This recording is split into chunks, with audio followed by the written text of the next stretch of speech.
గంటల తరబడి mobile games ఆడి ఓ బాలుడు మృతి చెందాడు.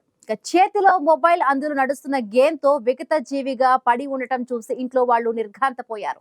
ఈ విషాదం ఉత్తరప్రదేశ్ రాజధాని లక్నోలో జరిగింది. 13 ఏళ్ల బాలుడు గంటల తరబడి మొబైల్ గేమ్స్ ఆడుతూ హఠాత్తుగా మరణించాడు. దీంతో బాలుడి కుటుంబంలో విషాద ఛాయలు అలుముకున్నాయి. మొబైల్ గేమ్స్ ఆడుతున్నప్పుడు అకస్మాత్తుగా చనిపోవడాన్ని సడన్ గేమర్ డెత్ అంటారు. ఆ వయసులోనే పొరుగున ఉండే కంపెనీలో పనిచేసే బాలుడికి మొబైల్ గేమ్ అడిక్షన్ ఉంది. సమయం దొరికినప్పుడల్లా గేమ్స్ ఆడడం అతడికి అలవాటుగా మారిపోయింది. తన మంచం మీద పడుకొని ఫ్రీ ఫైర్ గేమ్ ఆడుతూ ఉండగా బయట నుంచి సోదరి గమనించింది. ఇది రోజువారీ వ్యవహారమే అవడంతో పట్టించుకోలేదు.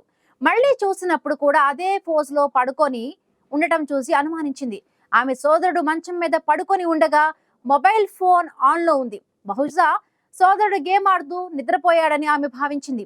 పిల్లవాడు చాలాసేపు స్పందించకుండా అలానే ఉండడంతో అనుమానం వచ్చి తట్టి లేపింది. ఎంతకు లేవకపోవడంతో కుటుంబ సభ్యులతో కలిసి హాస్పిటల్కు తీసుకువెళ్లారు. అయితే అప్పుడే అతడు చనిపోయాడని డాక్టర్లు తెలిపారు. ఇది ఆకస్మిక గేమర్ మరణమని, మొబైల్ ఫోన్ లేదా కంప్యూటర్లో గేమ్ ఆడుతున్నప్పుడు గేమర్ మరణిస్తాడని నిపుణులు తెలిపారు.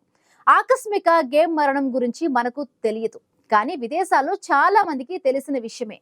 ప్రపంచవ్యాప్తంగా మొబైల్ గేమర్లు ఎటువంటి గాయాలు లేదా శారీరక గాయాలు లేకుండా అకస్మాత్తుగా మరణించిన సందర్భాలు అనేకం ఉన్నాయి. ఈ సమాచారం general of the American library association తను చేసిన అధ్యయనాన్ని ఓ నివేదిక ద్వారా విడుదల చేసింది.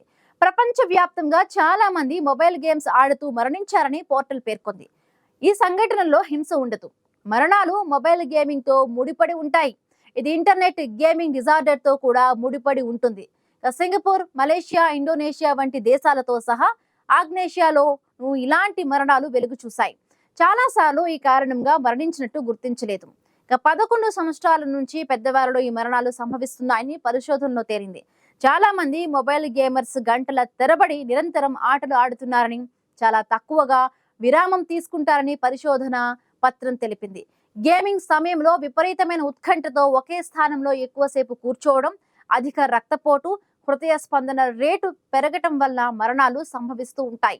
ఎక్కువ కేసులలో పల్మనరీ ఎంబాలిజం అంటే ఊపిరితిత్తులలో రక్తం గడ్డకట్టడం, సెరిబ్రల్ హెమరేజ్ అంటే మెదడు రక్తస్రావం, కార్డియాక్ అరిథ్మియా అని పోస్ట్ మార్టం రిపోర్టుల్లో బయటపడింది.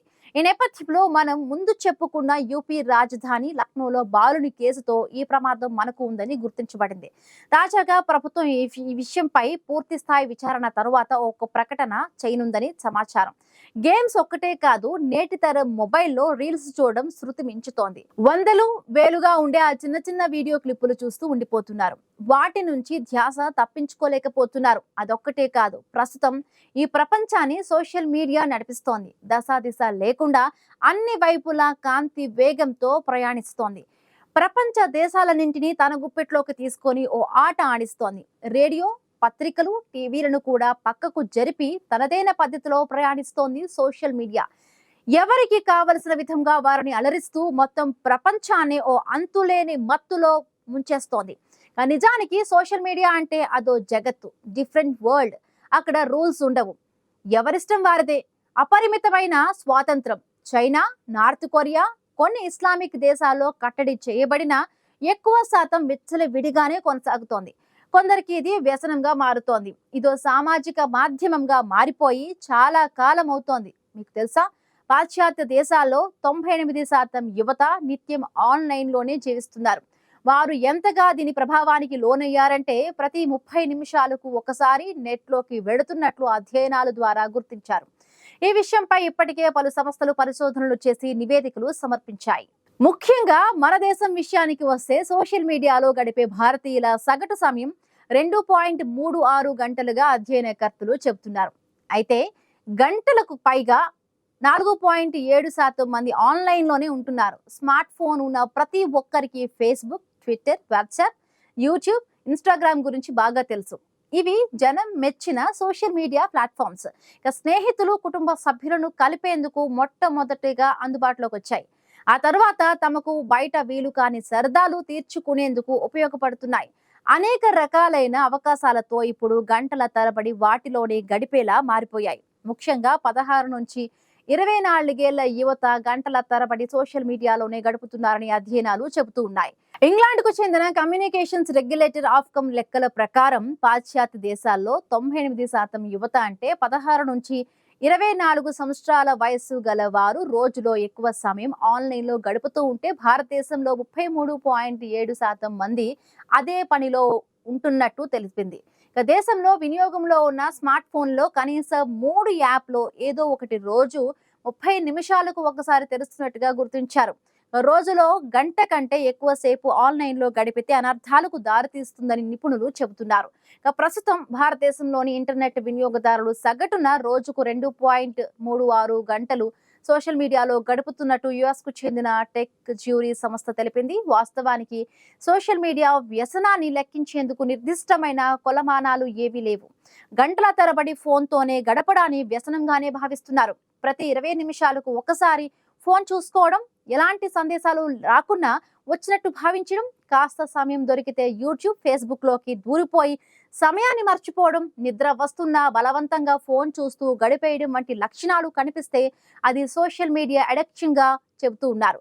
అయితే ఈ అలవాటును వారు తమకు తోచిన విధంగా సమర్థించుకుంటున్నారు. నిశ్శబ్దంగా తమ మెదళ్లలోకి వచ్చి చేరే నాలెడ్జ్‌ని ఎలా వద్దనుకుంటామని ప్రశ్నిస్తున్నారు. ఈ అడిక్షన్ విషయంలో అధ్యయనకర్తలు ఏమంటున్నారంటే 5 గంటలకు పైగా ఆన్‌లైన్‌లోనే ఉండేవారిని వ్యసనపరుడుగా చెబుతున్నారు. యూకేలో 10% మందికి ఈ వ్యసనం ఉండగా, మన దేశంలో 4.7% మందికి సోషల్ మీడియా వ్యసనంగా మారినట్టు లెక్కించారు.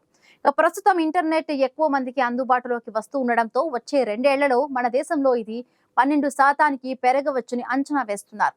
ఇష్టమైన యాప్స్‌లో లాగిన్ అయినప్పుడల్లా వారి మెదడులో డోపమైన్ అనే ఎంజైమ్ విడుదలవుతుంది. డోపమైన్ అంటే మన శరీరానికి ఆనందాన్ని కలిగించే ఓ ఎంజైమ్. ఇది పలు రకాల ఆనందాలకు కారణమవుతుంది. సోషల్ మీడియాలోని తమకు ఇష్టమైన సైట్‌లోకి ప్రవేశించడం వల్ల కూడా ఈ విధమైన ఎంజైమ్ విడుదలవుతోందని పరిశోధకులు చెబుతున్నారు.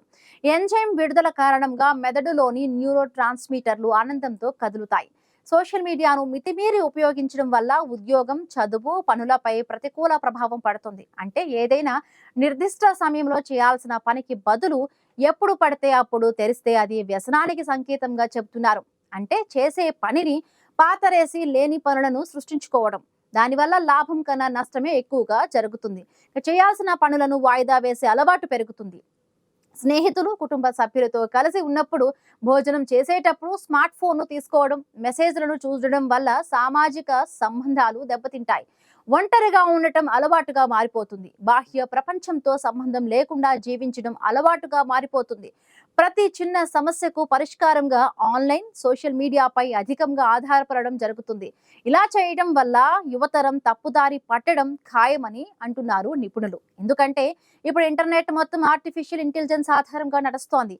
ఈ ఏఐ టెక్నాలజీలు వీక్షకులు ఏం కోరుకుంటున్నారో ఆ కంటెంట్ ను నెటిజన్ ముందుకు తెచ్చిపెడుతుంది. దాన్ని చూసే వ్యక్తి మరొక పని చేయడానికి ఇష్టపడకుండా ఒంటరిగానే కదలిక లేకుండా ఉండిపోతారు. అంటే ఇప్పుడు జరిగిన గేమర్ డెత్ లాంటి ప్రమాదాలకు కారణంగా మారుతోంది.